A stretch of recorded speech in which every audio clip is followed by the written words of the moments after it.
Oi, gente, tudo bom? Eu sou o Rafael Buco, do Telesíntese. A gente está começando aqui mais um episódio do TV Síntese, a nossa entrevista semanal aí com autoridades, com grandes executivos, com os nomes e personalidades do mundo de TICs. E dessa vez está aqui com a gente o Daniel Gomes, o CEO da Atlantic Data Centers.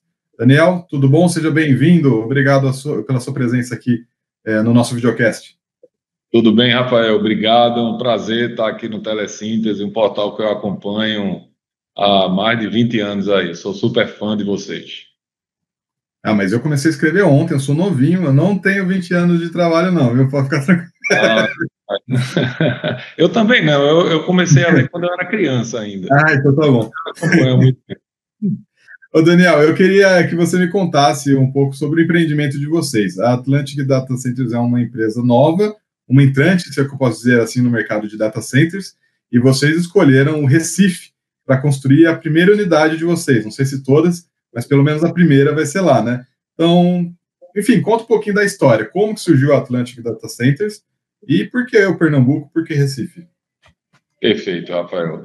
Bem, eu também sou sócio e vice-presidente da Telecom, e junto com nossos sócios, somos 7 no total, a gente criou um projeto em 2020 de construir um data center para Telecom, muito no âmbito de um pacote de benefícios e intenções que a gente vinha vendo no governo do estado de Pernambuco para atração, naquela época, de data centers e cabos submarinos para o estado. E aí optamos por fazer um projeto de construção de um data center, isso ainda era em 2020. E o que aconteceu de lá para cá, naquela época não se falava tanto em data center como se fala hoje, Rafael. Data center realmente era utilizado mais pelas empresas, né, pelos prestadores de serviço de TI, e no final de 20... Que ano que você falou que era? 2020. Isso, no início de 2020. E aí, no final de 2022, quer dizer, quase 2 anos, mais de 2 anos depois, a gente estava em andamento com o nosso projeto, já estruturando, buscando financiamento e formas de fazer. E aí veio o ChatGPT, e aí com ele, né, veio esse boom da IA generativa e várias outras soluções, e os data centers, eles se tornaram uma área muito mais, vamos dizer assim, fervorosa do que é hoje. E aí, a partir daí, a gente foi engrandecendo o nosso plano e nosso projeto, e a gente, pela Telecom, a gente viu que ali estava na hora da gente não mais construir um data center para Telecom, mas sim criar uma empresa nova, que é a Atlantic Data Centers, e construir, pegar aquele plano que a gente tinha daquele data center e tornar ele o primeiro data center da Atlantic Data Centers. Então, eu me tornei CEO da empresa.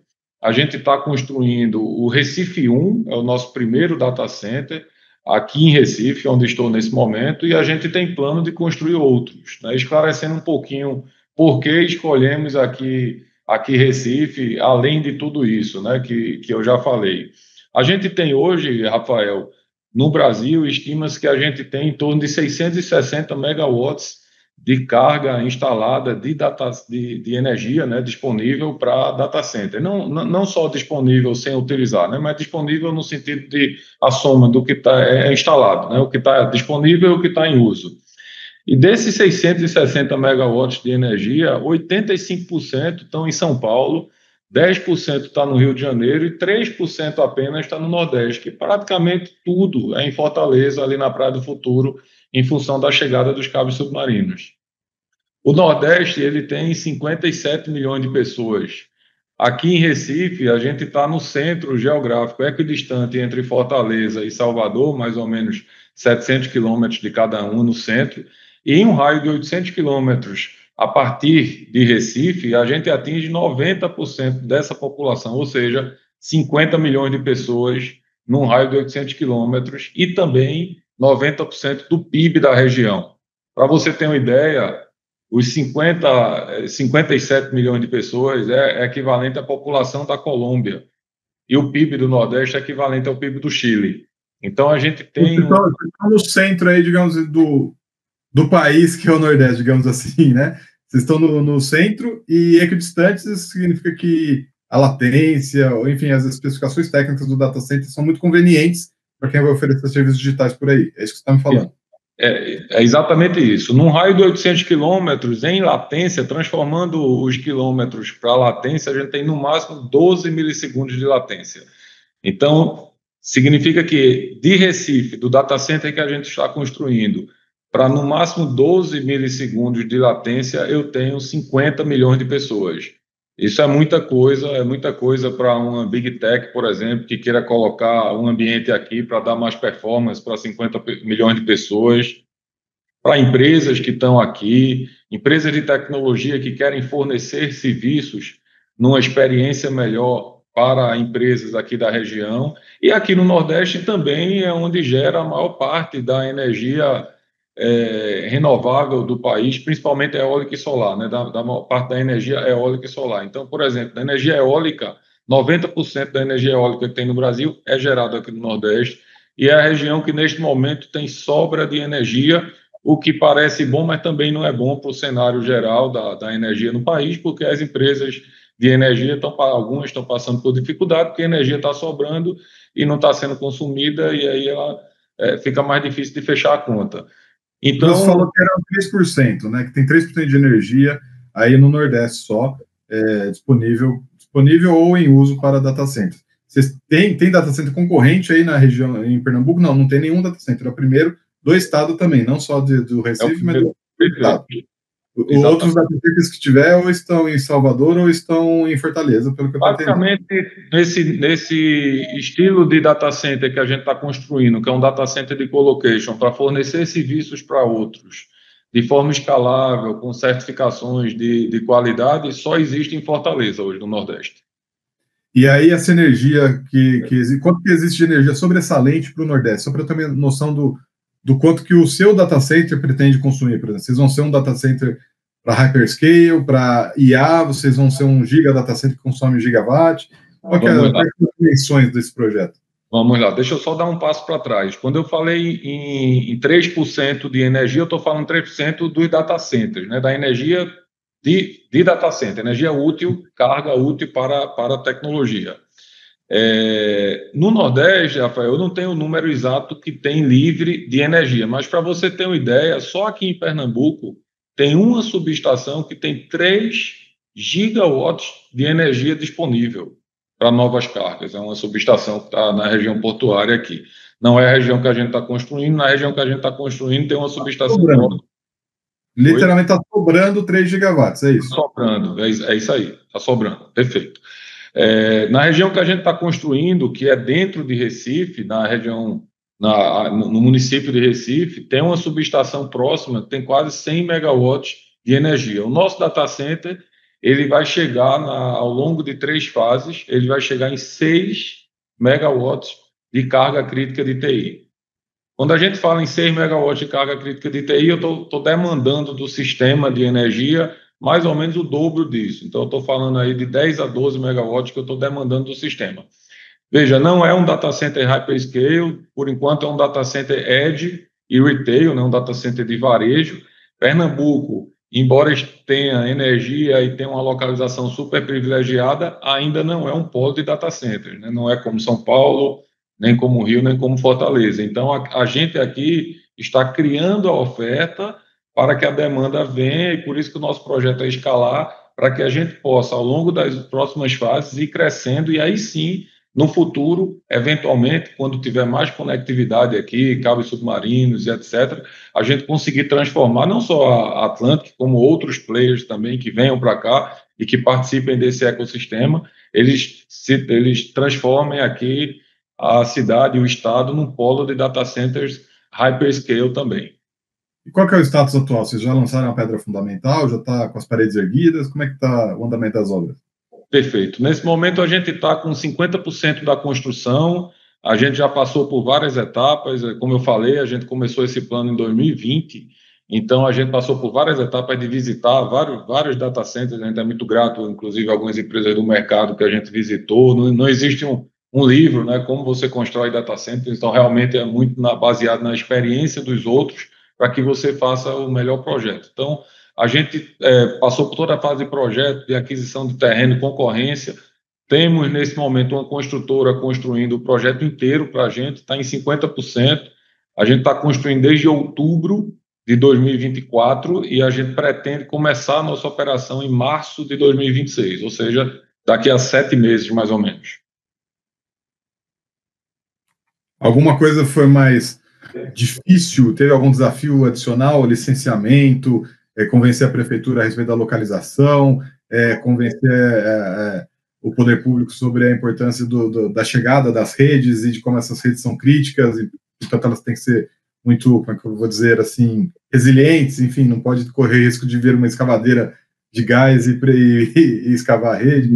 Enfim, o que vocês encontraram aí no diálogo com o município para colocar de pé o projeto? Veja, eu acho que nesse momento uma coisa boa é que nesse momento existe uma boa vontade muito grande do setor público, tá, em entender melhor e conseguir atrair data centers. O setor público é uma boa vontade, apesar de ter um certo desconhecimento, o que é natural de qualquer indústria nova. Então, há uma boa vontade e isso é muito importante. A gente teve várias dificuldades, eu digo que o custo do pioneirismo ele é muito alto, né? E o entrante ele passa por isso. A gente está entrando no mercado de data center, a gente também não é do mercado de construção. No final das contas, um data center ele envolve uma construção enorme. Então, a gente teve sim algumas dificuldades de licenciamento, de formalização, da parte burocrática realmente, mas são processos normais. Não teve nada de diferente pelo fato de ser um data center, entendeu? São coisas inerentes à questão administrativa e burocrática da gestão pública realmente, mas sempre que a gente precisou, a gente conseguiu evoluir. Agora, de fato, o projeto, na nossa cabeça, ele já estaria pronto há um certo tempo, mas os trâmites administrativos ele levam mais tempo do que o que a gente gostaria. A parte boa disso é que depois que a gente passa por um, acho que o segundo, terceiro, quarto, quinto, décimo, ele vai ficando cada vez mais fácil, né? A área onde você está construindo, o terreno cabe esse data center ou vai ser construído ali um campus? O plano é de ter um campus no futuro? Perfeito. Esse terreno que a gente está construindo é uma região no estado de Pernambuco chamada Parquetel. É um parque tecnológico que foi concebido na década de 80, 90 para a indústria de tecnologia. A tecnologia, na época, nem se falava de data center, então a tecnologia era televisão, pilha, videocassete. Então, aqui tiveram indústrias como a Philips, por exemplo, a Rayovac, que ainda hoje tem, fábrica de semáforos inteligentes, painéis, interruptores, lâmpadas inteligentes. Então, ao longo do tempo, o governo ele foi mudando vamos dizer assim, a característica desse polo aqui. Algumas indústrias saíram, né? A indústria de computador, por exemplo, que já teve aqui, hoje não tem mais. E hoje o governo transformou esse polo aqui num polo de data centers. O nosso é o primeiro. O nosso terreno é um terreno de 15 mil metros, é um terreno que a gente, neste momento, está construindo a primeira fase, que consome 20% disso, mais ou menos. Então, a gente ainda tem a segunda e a terceira fase. A primeira fase em energia, ela representa 11% do total. Então, a gente ainda tem muito espaço e, principalmente, muita capacidade energética, né, elétrica, para alimentar o nosso data center. E nessa região, existem outros terrenos também que podem ser utilizados para criar esse polo de data centers. Mas, de uma forma bem objetiva, hoje não é hoje a intenção é que seja um polo, mas por enquanto está sendo construído apenas um data center. A gente faz um trabalho aqui, Rafael, muito interessante. A gente não acredita em ecossistema de uma empresa só. Então, um trabalho que a gente faz aqui é ajudar o poder público e ajudar outras empresas a estruturarem negócios para virem para cá também. Porque se você pega São Paulo, por exemplo, o Rio, até mesmo Fortaleza, não chegaram aonde chegaram por causa de apenas uma empresa, né? E quando a gente vem para o nosso mundo originário, que é o mundo de provedores, o mundo de telecomunicações, os ISPs eles conseguiram fazer frente às grandes operadoras e ganhar um mercado enorme, foi se juntando, foi cooperando, construindo redes em conjunto, e ao longo do tempo, em conjunto, ganhando mercado. Então, a gente acredita que isso pode acontecer e vai acontecer no mundo dos data centers também, e a gente quer criar outros polos. A gente acredita numa questão importantíssima também, que é a descentralização das infraestruturas críticas que tem hoje no país. Hoje a gente tem uma centralização muito grande de cabos submarinos e, consequentemente, uma centralização muito grande de data centers. Acaba que há uma proporcionalidade, uma ligação direta entre eles. Se você pegar os 3 lugares que têm mais data centers, também são os 3 lugares que têm mais cabos submarinos, né? São Paulo, Rio e Fortaleza são os maiores em data centers, e os maiores em cabos submarinos é Fortaleza, São Paulo e Rio. Então, a gente acredita nessa descentralização, a gente entende que data centers e cabos, eles são, vamos dizer assim, um depende do outro, há uma interdependência entre eles, mas se a gente fosse ficar aguardando um cabo submarino chegar em Recife aqui, talvez ele nunca chegasse e também nunca tivesse um data center. Então, a gente está fazendo de trás para frente. A gente está criando a semente, criando o Recife 1, e a gente tem certeza que vai ter projetos de cabos submarinos para cá também. Vocês mesmos não pensam em lançar cabo submarino ou a Telecom lançar algum cabo submarino? O submarino pode ser lançado não necessariamente para o exterior, né? Mas pode ser para conectar para Recife, para conectar para o Rio, para conectar para Porto Alegre. Vocês não pensam em fazer isso, não? Perfeito. Hoje existem vários projetos de cabos submarinos, tanto regionais, como você falou, por exemplo, tem alguns grupos trabalhando em cabos regionais, interligando capitais do Nordeste, de Fortaleza a Salvador, por exemplo, passando por todas as capitais, que é um projeto super interessante. E hoje também existem projetos de cabos internacionais que já existem ou que ainda não existem, que já existe, por exemplo, que está dos Estados Unidos para São Paulo, e tem uma branch unit que poderia vir a Recife, ou cabos que estão na previsão para serem lançados, que poderia parar, que está dizendo que vai parar no Brasil, mas ainda não definiu qual o local. A Telecom, sim, trabalha em alguns desses projetos, mas ainda nada definitivo, nada fechado. Existe a intenção, não só nos que a gente está diretamente envolvido, mas também a gente sempre disposto a contribuir com qualquer um outro que queira trazer para cá. Afinal de contas, o nosso objetivo final pela Atlantic Data Centers é realmente criar o ecossistema, desenvolver.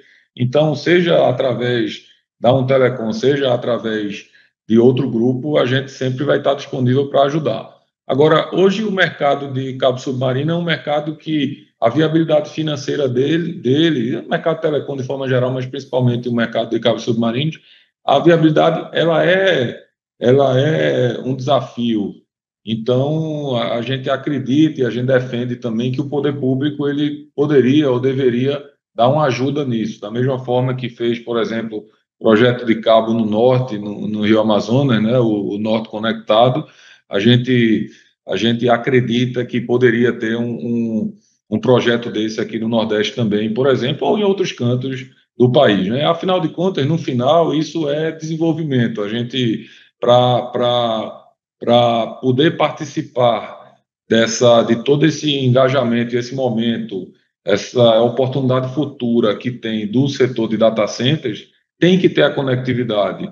E, no final das contas, o data center ele traz consigo uma série de outras repercussões que podem, enfim, repercussões de uso de energia, repercussões de arrecadação de impostos, repercussões de viabilizar serviços digitais para empresas de tecnologia que, por sua vez, vão vender serviços para as empresas da região, que, no final das contas, eu acho que é um excelente meio de se melhorar a infraestrutura digital do país.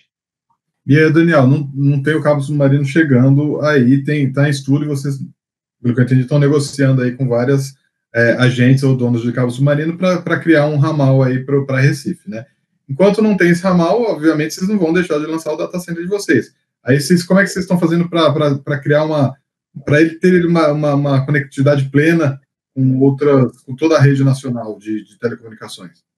Perfeito, perfeito, Rafael. A gente tem, primeiro que essa pergunta é super pertinente, porque um data center sem conectividade, ele simplesmente é um forno, ele não serve para nada. Então, a conectividade é uma preocupação nossa e de qualquer data center que precisa se viabilizar. No nosso caso, a gente tem uma vantagem que a gente já vem do mundo de telecom. Então, a gente tem muito relacionamento. A gente anunciou, por exemplo, cabos submarinos é uma das comunicações, né? É fantástico, mas não é a única existente. Então, existem várias outras formas. A própria Telecom tem uma rede de 22 mil quilômetros de fibra ótica na região Nordeste. A gente tem 300 provedores de internet que são clientes. Agora mesmo a gente está trazendo aqui, assim que acabar esse podcast aqui, eu vou descer aqui. Tem 15 provedores de internet aqui da região Nordeste que vieram conhecer o data center. A gente vai mostrar para eles. E a gente fez, no mês passado, a gente anunciou uma parceria com a Eletronet. A Eletronet, desde o início do projeto, ela já vai estar dentro do data center Recife 1 da Atlântica. Para vocês terem uma ideia, a Eletronet hoje já está em 18 data centers no Brasil, todos os data centers da Icente, vários data centers da Equinix e de outros players super conhecidos aí do mercado. Então, o Recife 1 ele entra já nesse pacote, ele já nasce super conectado. A gente quer nascer com pelo menos 10 redes de empresas. É um data center neutro, tá? Ele não é um data center que só vai ter um telecom, por isso que a gente criou uma outra empresa, e a gente vai ter, nesse projeto aqui, diversas redes de telecomunicações. Tá, então você entende, tem o da Eletronet, que é o OPGW, né? Perfeito. Então é uma rede robusta ali que acompanha, inclusive, a transmissão de energia, que é bastante conveniente para data center, que consome muito dado e energia. A rede da Telecom vai atender também, e daí vocês estão negociando com outros provedores para também colocar aí dentro do grid deles. Para o provedor é super interessante, né, Rafael? Está dentro de um data center. E além de transportar dados de e para o data center, ali também é um ecossistema, como se fosse um shopping center, onde ele compra conectividade, ele vende serviços, ele coloca servidores ali ou contrata servidores de outros, e cria serviços digitais como computação em nuvem, segurança da informação, serviços de backup. Então, imagina aí que os provedores, eles têm milhares de clientes ali, ou centenas de clientes, empresas e pessoas físicas, que ele pode vender serviço. Então, pela Atlantic, a gente vai ajudar esse provedor a elevar o nível de serviço dele e entrar também no mercado a partir desse ecossistema.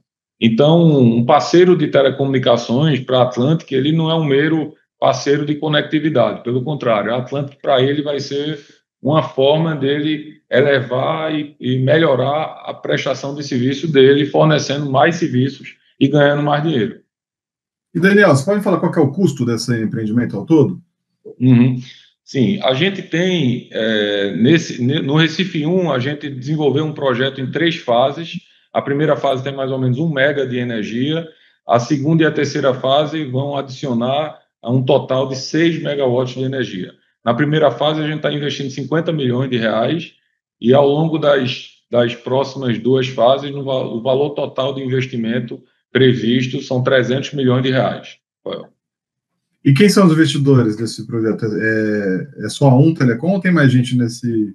Esse projeto, por enquanto, o investimento é um investimento da Telecom. A gente obteve um financiamento do BNDES com recursos do Funtel. Foi o primeiro data center financiado com recursos do Funtel, um financiamento muito interessante. Teve toda uma argumentação também com o BNDES para ele entender melhor esse negócio e por que dava para financiar usando recursos do Funtel, que hoje em dia data center faz parte da internet também.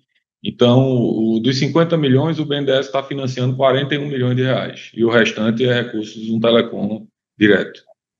E dizem que a demanda por data center no Brasil é muito aquecida. Basicamente, todo data center já nasce com 90% da capacidade comprometida. Está assim para vocês? Vocês já estão rindo à toa com as vendas? Já tem cliente já afirmado que vai começar a usar o data center no ano que vem? Perfeito, vamos lá. Hoje o Brasil, como eu falei, né, são 660 megawatts de energia. O mundo precisa de 4 vezes mais data center do que tem hoje até 2030, 2035, no horizonte de 5 a 10 anos. Esse é um dado que é usado nos Estados Unidos e ele pode replicar para o mundo todo. Então, o Brasil não foge disso, pelo contrário, pelas capacidades de energia que a gente pode ter muito mais. Recife ainda não é um polo como São Paulo, como eu falei algumas vezes, que você cria um negócio lá e a demanda já existe. Então, a gente tem feito um trabalho já há alguns meses de pré-venda, a gente ainda tem 7 meses de pré-venda, já tem negócio fechado, a gente já anunciou publicamente alguns negócios, como, por exemplo, a Eveu, que é um parceiro nosso, uma empresa que vende servidor dedicado em nuvem, né, em data center. Eles já anunciaram o nosso data center Recife 1 vai ter o 6º data center que a Evel vai fornecer serviços. Eles foi o primeiro cliente, inclusive, que a gente anunciou em maio, que a gente fechou o contrato. Fechamos também, como eu falei, essa informação é pública, com a Eletronet, e tem uma série de outros negócios de startup a Big Tech que a gente está trabalhando. A gente tem uma expectativa muito grande que, quando o data center comece, ele já vai estar com a maior parte ocupada. Mas não é eu não posso dizer que é um negócio que você constrói e já nasce vendido. Não é assim. Existe o desafio da venda, como em qualquer negócio. Mas Entendi. fazendo um trabalho bem feito, como a gente vem fazendo e como vários outros no mercado fazem também, eu tenho certeza que é um excelente negócio. Então, Daniel, vamos entrar num novo bloco aqui de questões que eu quero saber um pouco mais da posição. Como vocês são entrantes e estão vindo né, tem essa relação com a telecom, então vocês têm um conhecimento já da parte de telecom, que é um setor regulado, e o data center não é um setor regulado, pelo menos não até recentemente, né? Faz umas 2 semanas mais ou menos, a Anatel decidiu ali que, por exemplo, os data centers que trabalham de alguma forma com telecomunicações, ou atendem as operadoras de telecomunicações, enfim, vai ter que ser homologado pela agência, como se fosse um produto consumido pela operadora de telecomunicações, e por isso vai ter que atender a certos requisitos mínimos aí de segurança, de qualidade, de estabilidade, esse tipo de coisa. O que você acha disso? O que você acha de a Anatel começar a regular pelo menos por aí, né? Tem outra regulação também da Anatel, que é o R-Cyber, que também coloca o data center como uma infraestrutura crítica para não correr o risco de cair em função de ataque cibernético, esse tipo de coisa. Como é que você acha, o que você acha dessa estratégia da Anatel de regular os data centers, que são infraestruturas passivas, digamos assim, coisa que tradicionalmente, né, a Anatel não regula? Maravilha. Veja, o interesse o que a Anatel está buscando, que a gente entende, é regular os data centers que tenham telecom dentro, de alguma forma, né, que tenham componentes de rede, que praticamente hoje são todos os data centers que prestam serviços para outros, já que um grande cliente do data center é justamente o provedor ou operador de telecom, né?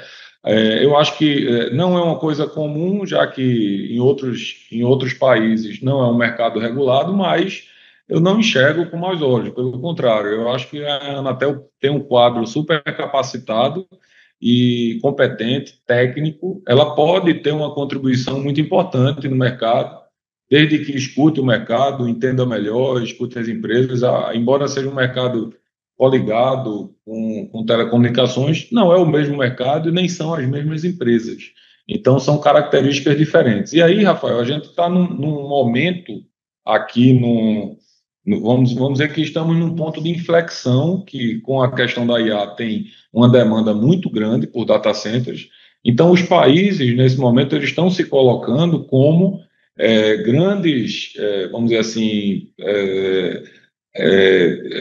trazendo, demandando, convidando data centers para vir para o país. E o Brasil não é diferente, né? Você sabe, tem a REDATA, que é o Regime Especial de Data Centers, uma medida provisória ou um trecho de um projeto de lei que está tentando que o próprio governo, através do MDIC, do Ministério da Fazenda e mais recentemente do Ministério das Comunicações, está tentando fazer se tornar realidade, que é uma regulação para incentivar que tenham mais data centers no Brasil através da antecipação dos benefícios da reforma tributária para a importação de equipamentos.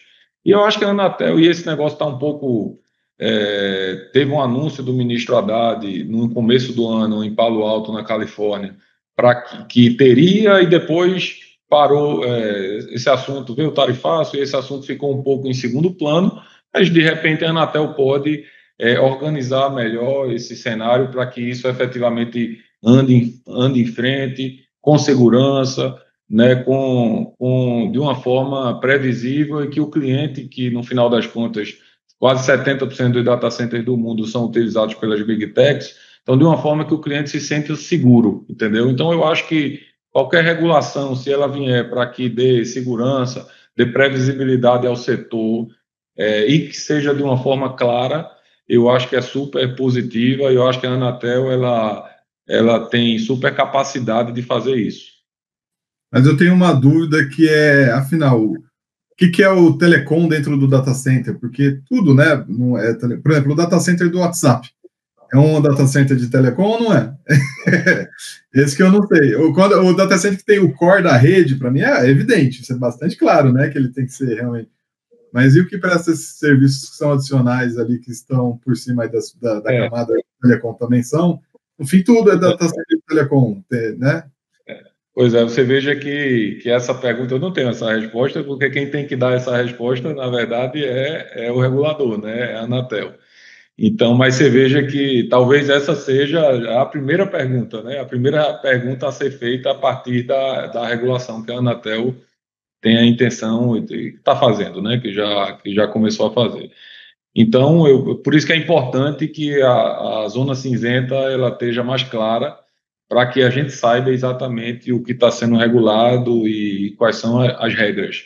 Mas, de novo, eu acho que é recente ainda, né? Tem menos de 15 dias, então tem espaço para ser bastante esclarecido e que seja uma regulação que venha para contribuir, né? Como, por exemplo, o Ministério das Comunicações fez recentemente uma tomada de subsídios para uma política nacional de cabos submarinos e agora, nesta semana, abriu uma outra tomada de subsídios para uma política nacional de data centers também, que eu também acho super válido, porque eu entendo que o sucesso e a competitividade do país e a descentralização das infraestruturas críticas, ela passa por isso, por criar políticas que, de alguma forma, ela organize melhor e que dê segurança, dê soberania, dê oportunidades, equalize as vantagens e benefícios econômicos de uma forma mais transversal, vamos dizer assim. Vocês enviaram a proposta para essas consultas, para a consulta do cabo submarino, que já acabou, a outra foi aberta agora, né? Ainda nem deu tempo de formular uma proposta. Sim, a gente enviou para de cabos submarinos e vamos participar, com certeza participaremos também da tomada de subsídios da Política Nacional de Data Centers. De cabos submarinos, quer falar um pouco o que vocês propuseram, falar que tem que ter nessa política? Não, no geral, assim, no geral, acho que o ponto principal, Rafael,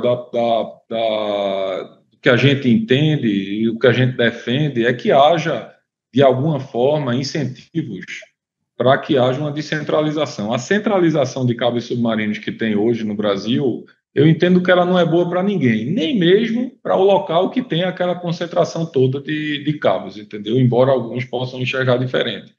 Para você ter uma ideia, nos Estados Unidos existem 107 cabos submarinos que chegam em 54 locais diferentes, geralmente 54 cidades diferentes, ou 54 regiões diferentes. Aqui no Brasil tem 16 cabos submarinos que chegam em 4 cidades, que na prática a gente poderia dizer que são 3 cidades, porque Salvador tem 2 cabos só e a usabilidade desses cabos para o setor de forma geral é muito pequena. Então, a gente tem uma média mais ou menos de 8 cabos por cidade aqui no Brasil. 8, porque tem cabos que entram em Fortaleza, saem, vão para o Rio, saem, entram em São Paulo, então o mesmo cabo passa em vários locais, enquanto que nos Estados Unidos a média são 2 ou 3, ou até mesmo um local, uma cidade, um cabo por cidade. Então, veja, tem que existir uma preocupação aí por uma questão de segurança, uma questão de load balance, né, para ter essas infraestruturas mais descentralizadas. Se a gente fizer um paralelo, por exemplo, com o setor de energia, não existe essa concentração. Você tem várias usinas de geração, você tem várias redes de transmissão, você tem várias subestações, você tem várias redundâncias, entendeu? Então, hoje eu entendo que a gente tem um risco muito alto na questão dos cabos submarinos, que de alguma forma, se deixar isso unicamente, não tô defendendo regulação, muito menos restrição. Pelo contrário, eu estou defendendo incentivos para que se possa ter em outros locais também. E, Daniel, a última pergunta que eu tenho para fazer aqui nesse podcast, que é, vocês têm uma tem essa ligação com o Telecom, como eu já falei, que é um provedor de internet, cresceu bastante nos últimos anos, e o mercado de provimento de internet passou e está passando por M&As sucessivos. Será que esses sucessivos M&As pode reverberar, pode vir a acontecer também com os data centers? Por exemplo, vocês podem, de repente, ser protagonistas de algum processo de consolidação de data centers menores, ou alguma coisa assim. Tem várias empresas construindo data centers no Brasil, né? Aí eu queria saber, elas em algum momento vão ter que se unir? É um mercado de escala como é o mercado de telecom? Ou não? Tem mais players que podem coexistir pacificamente? Como é que funciona isso? Então, eu acho que são as duas coisas. Primeiro, que eu acho que neste momento tem muitas oportunidades para entrar, inclusive, novos players, não necessariamente com os mesmos casos de uso, por exemplo, não necessariamente só com hyperscale, mas com data centers edge e retail, como que a gente está fazendo. Eu entendo que tem muitas oportunidades ainda, até mesmo no hyperscale em algumas regiões, porque a demanda nesse momento, como eu falei, né, pelo menos 4 vezes mais do que o que a gente tem hoje para os próximos 5 a 10 anos, tá?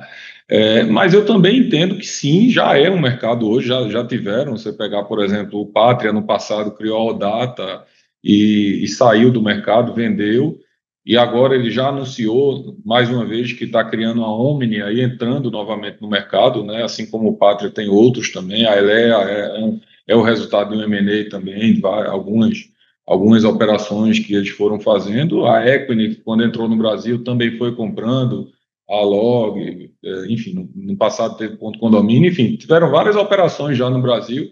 Esse, eu diria que já é um mercado que o M&A ele é muito presente porque é um mercado super de capital intensivo, muito mais, inclusive, do que o mercado de SP, que você consegue ir crescendo devagarzinho, na medida que a demanda vai acontecendo. No mercado data center, não. Realmente você precisa colocar um caminhão de dinheiro ali para começar a operar e vários caminhões de dinheiro sempre que você vai criar uma nova facility ali, um novo data center.